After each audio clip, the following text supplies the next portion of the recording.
Hello and welcome to Food and Barbecue. Let's make pizza. Okay, so I made a pizza crust out of the coconut tortilla dough that I made the other day. Link up above.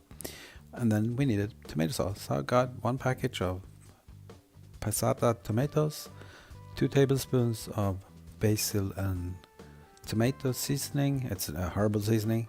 And 2 tablespoons of oregano. That's it.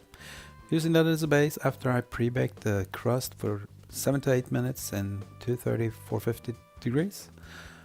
Some cheese on the tomato. I'm using pepperoni, and on half we put some fried mushrooms, on the other half with some mussels, and then a little bit of mozzarella cheese. Full speed in the oven still, so just cooking it until the mozzarella cheese has melted.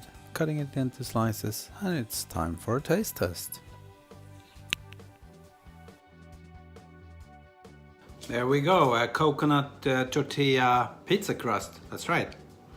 It's not as crispy as I wanted it, but I didn't have a stone, so it'll be better on the grill when I try it there. But taste-wise, perfect. Yeah, this is good. I'm gonna enjoy this. Thank you for watching. Bye.